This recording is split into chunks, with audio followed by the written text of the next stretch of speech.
Hello everybody, this is Jocelyn Fox. Welcome to my YouTube channel.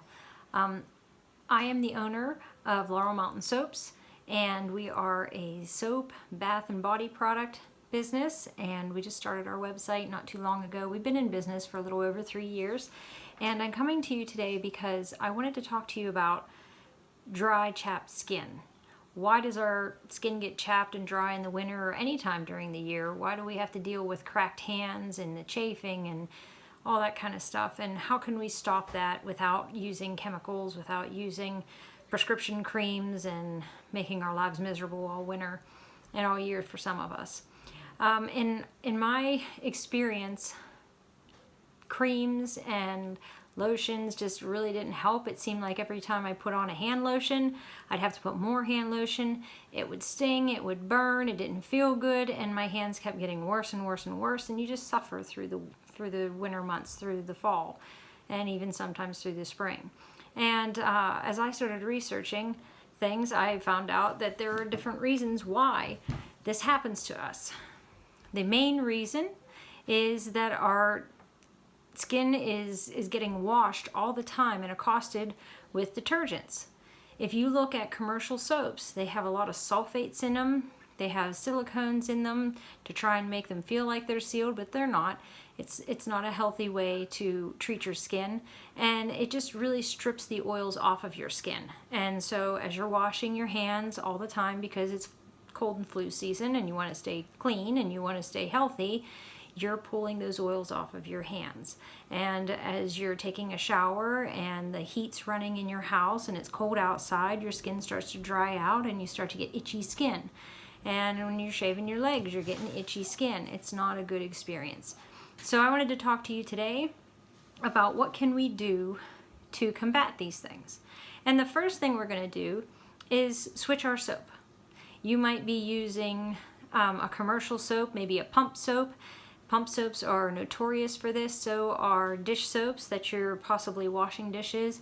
If you're going to wash your dishes in the sink, I would tell you to wear a pair of gloves. You could wear a pair of the latex gloves, or if you need to go and get vinyl gloves because you have an issue with latex, you can get some vinyl gloves, and you could wear the vinyl inside the latex if you want to have a longer sleeve on your gloves. That's one thing I do year round because it really does bother my skin if I'm washing dishes all the time. So I just want to put that out there for you. And then just the normal hand washing that you're doing, switch your soap. At my sink, in my kitchen, I have a bar of my own goat milk soap. Because yes, it gets my skin clean, but it doesn't strip the moisture barrier off of my hands. This is what we use in the shower. This is what we use to wash our hands. And no, we don't get sick all the time because we are clean. The belief is that you have to use an antibacterial soap. Not necessarily. You need to be clean. That's what you need. And the antibacterial soaps are very bad for you. What goes through your skin bothers your stomach. It bothers your microbiome. It bothers your whole body. And when you're stripping off those oils because you're using something that has an alcohol base in it or something that's going to pull all the oils off because it's said to be antibacterial, you can cause more problems. So the goat milk soap is wonderful. It actually will not strip the oils off of your skin, and it'll actually add some moisture to your skin. So it helps to protect the moisture balance in your skin all over. I use the activated charcoal every evening to wash off my makeup, to wash my face, and it does a wonderful effect for that. It's really good for just overall skincare with the essential oils that are in this. If you have acne-prone skin, this is a wonderful bar. If you don't have acne-prone skin, this is still a wonderful bar. This is also one that is a good detoxer. And if you have big problems with body odor and you think that, oh, natural soap isn't going to work for me because I really need something to take down the body odor, activated charcoal soap can do it. It is a very, very good deodorizing soap. So that is a wonderful bar. If you have really sensitive skin, we have an unscented oatmeal. You can see a little oatmeal on the top. It's got oatmeal throughout also as an exfoliation. And it's wonderful for those that have really sensitive skin. There's no fragrance in it. It's just the good, pure oils. And it's a very safe moisturizing soap. So then I wanted to tell you about after that. So you clean up, whether it's at the sink or after the shower, and you need something that you feel like your skin's still dry, because in the wintertime it does. And in my house, we have forced air heat, and that really dries you out. It doesn't matter what you try to do, you're going to notice the drying effects from forced air heat. So one of the things I have all the time near the sink, near my bedside, is body butter. This is the peppermint. It's got a cooling effect, and possibly if you have some achiness in your hands, that peppermint essential oil that is in this can really help to calm that. It is a cooling oil also, so if you get hot flashes or something, this is a great body butter to use. You can use it on your neck, you can use it, you know, wherever you need to go with that. We also have another blend that I really like. It's an all natural blend, and it's got geranium, it's got frankincense, and it's got myrrh. So for Christmas, it's an awesome gift to get somebody a little thing. This is the 2-ounce container of body butter. We also sell them in a 4-ounce body butter container. So if you're gonna shave your legs after you shave, wonderful. After you shower, just put it all over. After you wash your hands real quick, you can put this on. It's a butter consistency, a whipped butter. So it's a softer kind of feel to it. And it's made with shea butter, coconut oil, avocado, jojoba oil, and beeswax and vitamin E. So it's very nourishing, very moisture balancing, and it does seal in the moisture. So that's another point I wanted to tell you about. So whenever you use lotions, a liquid-based lotion, whether it is a goat milk-based lotion, whether it is a water-based lotion, if it is a liquid lotion, there is water in it. Most often they use some sort of a alcohol kind of thing in it too, and they'll use something to try and make the oils and the liquids mix, because you know oil and water don't mix. So that's not going to be good for you right off the bat.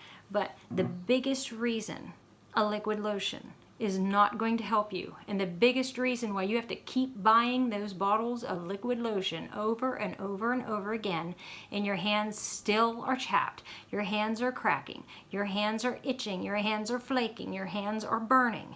The reason why is because liquid-based lotions have some sort of water content in them. And as soon as you put them on, they start to evaporate water off of your skin. When that water starts to dry or evaporate off your skin, you're losing your moisture off of your skin. It starts the drying process. A lot of times people will say, well, my hands are slimy, my palms are slimy, because your hands aren't really actually absorbing that. They are repelling it off, and it's going into the atmosphere, and then you reapply, and you're slimy, and you wipe your hands on something, and your hands, they're okay for a little bit, but then they start getting dry again. It is a liquid-based lotion issue. Get away from the liquid-based lotions. I know there's a lot of natural products that say, oh, we have goat milk lotion. We have, all natural lotion. Okay, but the water still evaporates off, and it takes the dry, it makes your hands more dry. So the body butter that we have, there's no liquid. It is all good premium oils. The other thing I wanted to show you, and this is even a more intensive treatment, is a lotion bar.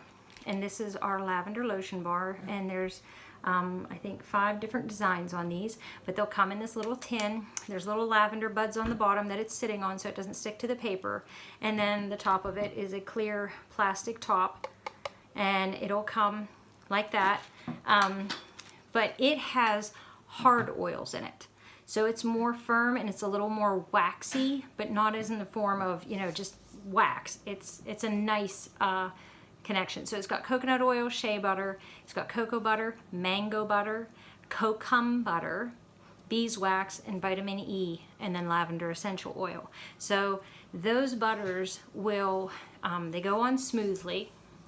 It's not as soft as the body butter, but it melts with the warmth of your hands.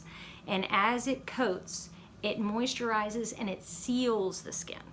So if you're looking for something because you have dry, cracked skin, then the lotion bar can be really good therapy, especially at night before you go to bed.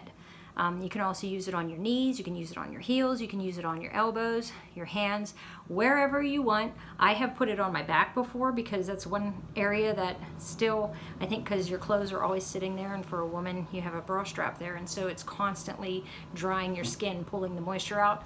I'll use it there. I'll use the body butter there too, but I really like the lotion bar, and it's real quick, and it's even really good to have by your sink because it doesn't take it that long to absorb in. It doesn't leave neither the body butter or the lotion bar. They do not leave your palms of your hands slimy and wet.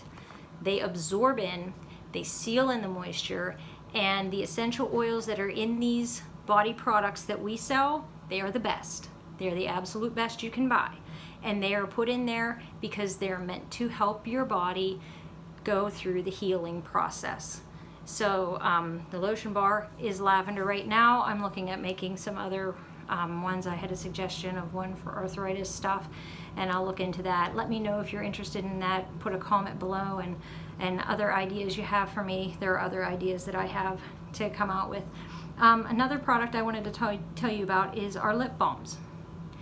Our lip balms are, all I can just say is awesome. I used to use a lot of chapstick, and then I used to use a lot of Blistex, and I just went through the gamut of things, and they never really worked. It's kind of the same deal as a lotion, but the only thing is the lip balms, most times, the ones that are in the store, have a petroleum base, and the petroleum base is not good. We all know that that causes cancer anyway, so why would you want that on your lips? But it also repels moisture. It doesn't absorb into your skin. But these ones, they heal. We used to have an issue in our family with the dry, cracked lips at the side and the split in the center. Just always feeling like you had to put something on your lips. These lip balms just really are nice, and they soak into your skin, they moisturize it. It's not a whole deal where, okay, so you start, a lot of people say you start to use a lip balm and then you always have to use lip balm because your body becomes dependent on it. That's the commercial kind. That's the kind that have the garbage in it that make your body stop producing stuff because it's not meant to help your body get through to a healing point. Ours, they help your body do what it needs to do to keep you moisturized. And we use the essential oils in there for some of the flavoring and some of the scent, and then we also use stevia to sweeten them. It does not leave an aftertaste. It's not that kind of thing that you're going to get. It's not going to be an aftertaste issue. So the other last product I wanted to touch on, which I haven't really gotten to talk about a lot this year or post about, because it kind of seems odd to post about it and talk about it in wintertime, but it's also, it's called Sun Guard. And the reason it's called Sun Guard is because I created this as our sunscreen for our family. And yes, we have used it at the beach. We used it at Atlantic City, and we've used it at Myrtle Beach, and we have not gotten burned. The only person that got burned using this was my husband when he took it and he just went like this, and he did not rub it in, so he had a hand mark of where the Sun Guard was and where the Sun Guard wasn't. But anyway, the reason I bring this up right now is because if you have a rash, eczema, psoriasis, just you want a little bit of an intensive thing because you have some sort of a rash somewhere, this can really help. Why? Because this product has a little bit of non-nano zinc oxide in it. And it also has carrot seed and raspberry seed oil in there. It's got the lavender essential oil also. So it's very therapeutic for your skin. But that non-nano zinc oxide, it doesn't absorb into your skin and cause trouble in any way, but it does help the skin do some healing. It's one that I've had friends that have used this on diaper rash as well. But you wouldn't put it on in like an open area that's bleeding or anything like that. But if you have something somewhere, it can be a good therapeutic use for that. It's excellent for going out in the sun. So it's gonna last from now until summertime anyway. So even if you wanted, somebody's going to the beach for the wintertime, somebody that's going to be in Florida for a while, or maybe Hawaii or California, somewhere where they're going to get a lot of sun, that can be a gift, but it's also very moisturizing and nourishing to your skin also. So those are the products I wanted to talk to you about with the dry, chapped, cracked, itchy skin. And I wanted to just bust some myths there and let you know that what you're being fed commercially actually isn't really the truth. And when you're using those commercial soaps, you're using detergent. When you're using commercial lotions, liquid lotions, you're not helping. You're kind of making the problem worse a lot of times, because maybe initially it'll feel like you've got something nice on your skin, but the truth is that water evaporates off and it causes you to need it again. It's the supply and demand, you know. So we want to give you things that are going to last you, things that are going to actually help you get through these times. The tip of maybe wearing gloves whenever you're doing the dishes, if you got to do that, or cleaning. You want to be wearing gloves when you're cleaning anyway, because you do not want chemicals, if you're using chemical cleaners, on your hands. And why not wear a glove when you're cleaning? Especially if you're cleaning a bathroom where all the germs are, why even worry about not wearing gloves and getting the germs and having to wash your hands to dry them out? Why not just wear a pair of vinyl gloves, or latex and vinyl or something like that, and clean, and then just take the gloves off and throw them away? It'll save you that time of putting yourself through some aggravation and dry skin and extra hand washing that maybe you don't need to do. So I hope this helped, and I'd love to hear your comments below, and I thank you for joining me. You have a wonderful day. Bye.